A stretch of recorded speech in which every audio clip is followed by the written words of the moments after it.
శ్రీ గురుభ్యో నమః. పూలు పాదుకలు. కంచిమఠం దగ్గర కామాక్షి అని పూలు అమ్మే ఒక ఆవిడ ఉండేది. ఆమె పరమాచార్య స్వామివారిని అప్ప అంటే నాన్న అని పిలిచేది. రోజు స్వామివారికి ఒక బుట్టెడు పువ్వులతో అర్చన చేసేది. అప్పుడు స్వామివారు ఆమెతో, ఇన్ని పూలను ఎందుకు వాడుతున్నావు? వీటిని నువ్వు అమ్మితే డబ్బు వస్తుంది కదా అని చెప్పేవారు.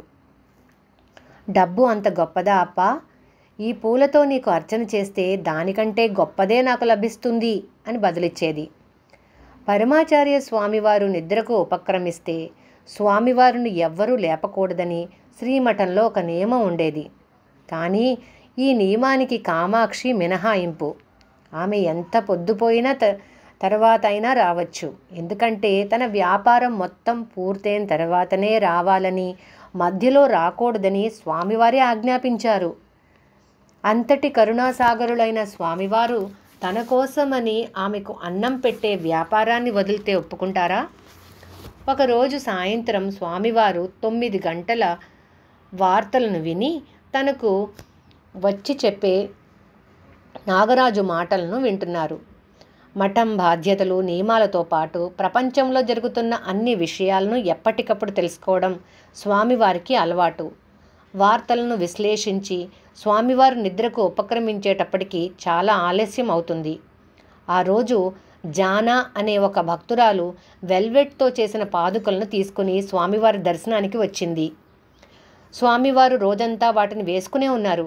రాత్రి దాకా వాటిని వదలలేదు. నిద్రకు ఉపక్రమించడానికి ముందు స్నానాల గదికి వెళ్ళారు.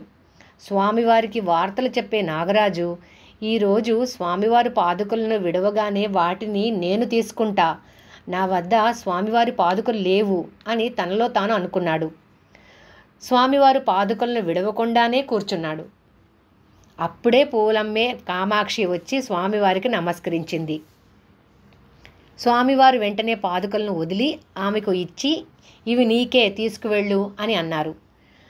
నాగరాజు బాధపడుతూ, ఎప్పుడూ నేను ఏమి తలిచినా దైవం మరొకల్లా తలుస్తుంది అని వెళ్ళిపోయాడు. పూలమ్మే ఆ పేదరాలికి స్వామివారి అవ్యాజ కరుణ వల్ల కలిగిన భాగ్యం అది. ఎంతోమంది ఆ పాదుకల కోసం ఆమెను ప్రలోభ పెట్టాలని చూశారు. వాటి కోసం ₹1,00,000 కూడా ఇవ్వడానికి సిద్ధమయ్యారు. కానీ వాటికి ఆమె లొంగలేదు. తన అవసరాలు అన్నీ స్వామివారే చూసుకున్నారు. ఆమె ఇంటిలో పెళ్ళిళ్లకు స్వామివారు బళ్ళ నిండా సామాను పంపేవారు.